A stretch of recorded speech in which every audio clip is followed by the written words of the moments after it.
say somebody has amazing tone, amazing rhythm, and plays horribly out of tune. Nobody's going to leave saying, did you hear that tone? Boy, that was great. Hey, look at me, I have a trained ear. Hey, look at me, I have a trained ear. This is us when we're being formal. Yeah. Hey everybody, Johnny Stewart here from John's Guitar Lounge. Thanks for being here again, John's Guitar Lounge Mobile, here at the NAMM Show. And I'm here with my good old friend, Miles DeCastro. Miles and I actually went to high school together, and Miles is a tremendous musician. He's a clarinet repair person, an all sort of instrument repairman, and does all sorts of cool stuff. He owns a clarinet business, a clarinet shop in Potsdam, New York. He works at Crane School of Music. He does it all. So I ran into him last night, which was the coolest thing ever. We're both here at the NAMM Show, and we ran into each other, listened to some bands, saw some crowd surfing last night, and it's like, why don't you come on the channel and do an interview and tell us about your clarinet shop and all the cool stuff you're doing. So with that, I'll give you the floor. What do you do? Who are you and what are you doing here? Thank you so much, John. And it was so amazing to just randomly run into you last night out of the 100,000 people that are here that we just crossed paths in the lobby last night and got to hang out for a bit. So it's very cool, and thank you for having me. Of course. So I'm Miles DeCastro. I'm a clarinet specialist. I own a shop in Potsdam, New York called North Country Winds. Look at where Potsdam is on a map. It's nowhere near New York City. Everybody assumes that. So I like to tell people it's the Canadian part of New York. It's less than 2 hours from Ottawa, Canada, to give you an idea. I own a shop that specializes in clarinets, though I do a little bit of saxophone, trumpet, even occasionally an oboe or two. Very repair focused, but I do sell a fair amount of instruments, accessories, lots of reeds, mouthpieces, and the like. And then I'm also on faculty at the Crane School of Music at SUNY Potsdam. That's State University of New York at Potsdam, where they actually employ an in-house wind instrument repair technician. I should say all band and orchestra instruments. So everything but a piano, basically. I have to take care of the repairs there at the college, so it keeps life very interesting. I teach a few repair courses to the students. It keeps me busy for sure, but it's a lot of fun.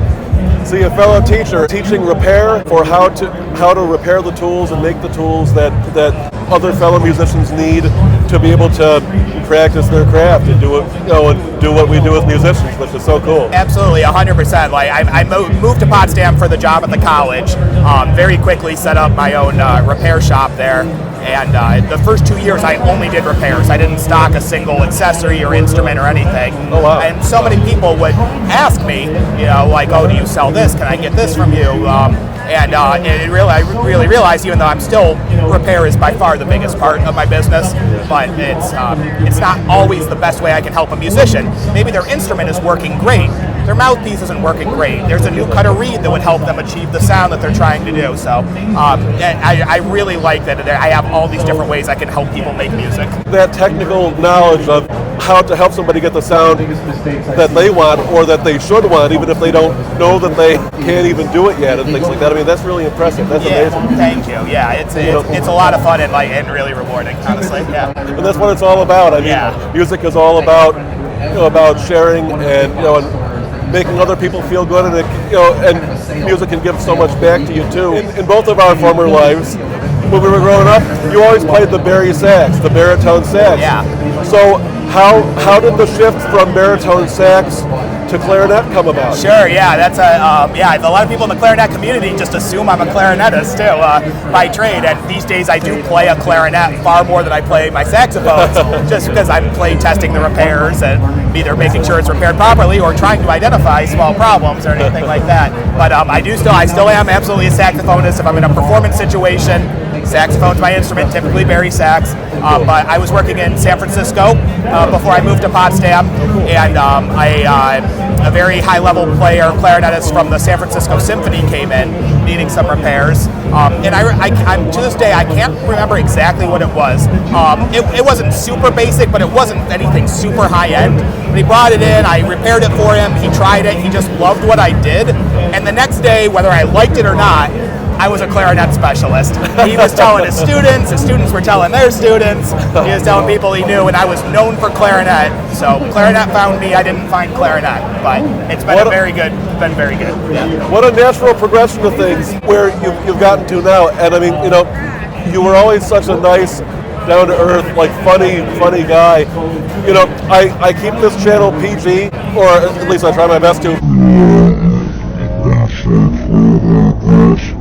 But, you know, Miles, I remember we were in a photography class together in 9th grade, Mr. Shoemaker's photography class, and we're stacking chairs, and I said something, I forget what, and Miles looks at me with a totally straight face and goes, John, chairs are people too. Chairs are people too. And that just cracked me up. Make of that what you will. I'm not going to explain it here on the video, but I wish I can't even remember. I think I was just on a kick of saying this is people too, that is people too, and yeah, just a idiot freshman in high school. I was like, chairs are people too. So, and to this day, I remember that as well. And one of the very few things that I remember very vividly from freshman year of high school. But yeah, I don't know what it was. It was just one of those days that was so funny for some reason. It cracked us up, and it stuck with me. What, 25? Well, I don't want to say how long ago it was. Oh my God! Yeah. 3 or 4 years ago. Yeah, but we're not that old. We're barely in our 20s. You're the kind of person who just puts your heart and soul into everything you do.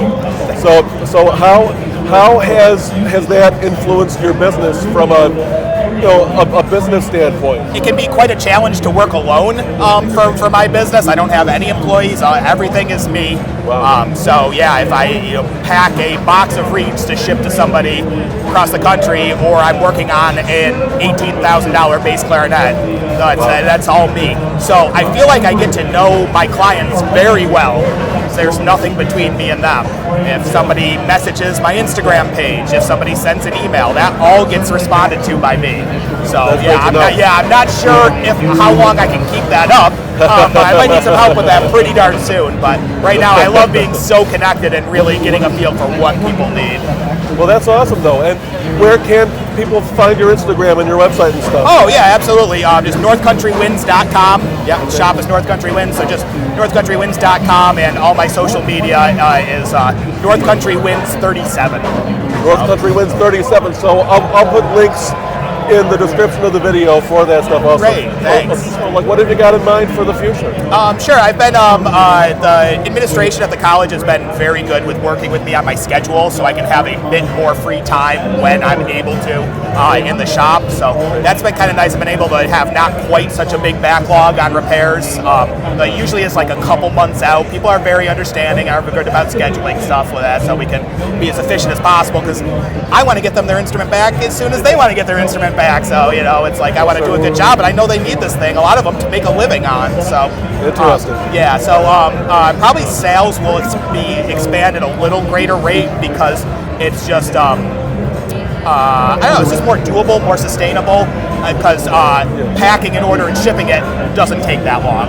So less elbow grease and actually doing what has to be done to get the product out. Exactly, that's a great way to put it. Yeah, exactly. You've got such a backlog of instruments. I mean, on the one hand, it's like, you're a conscientious person, and so you want to get the instrument back as soon as possible, but they're willing to wait because they know you're going to give them the quality that they need in order to have the instrument that allows them to do their job and all that too. So at the same time, I'm sure they're willing to wait because you're going to do it better than anybody. Yeah, thank you. I try to be upfront and direct. I thought clear is kind. I've always thought so.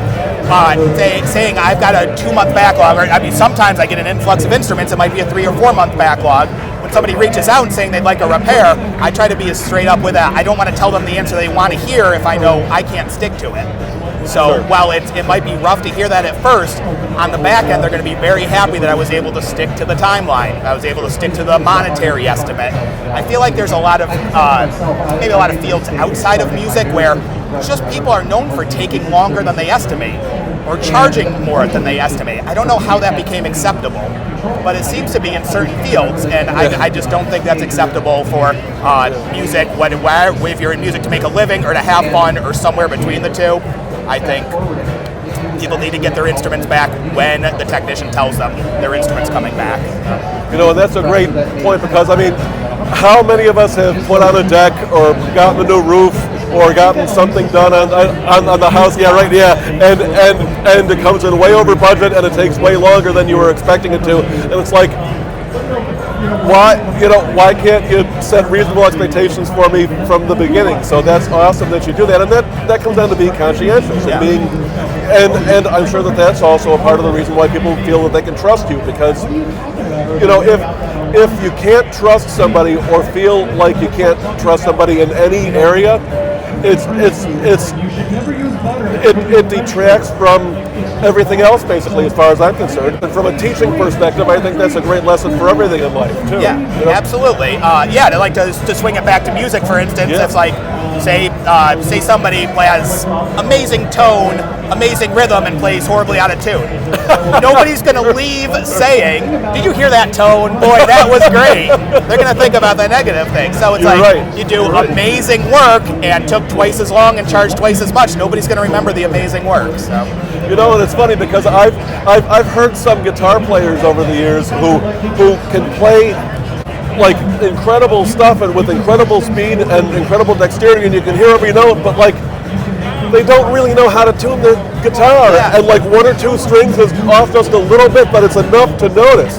Now maybe everybody doesn't notice, except maybe with a trained ear, not to get too, hey, look at me, I have a trained ear, but I mean, to somebody who knows what something's supposed to sound like when it hits the right pitch, and then you're constantly hitting the wrong, you hear someone hitting the wrong pitch, or if I do, and I've probably been guilty of it myself too, because, especially on a job or something, it's like sometimes you just can't get the G string, fast enough in the middle, like when you're playing something, and so it's got to wait until you got a second to reach over or whatever. But, well, he can really play fast, but the music sounds terrible because it's out of tune.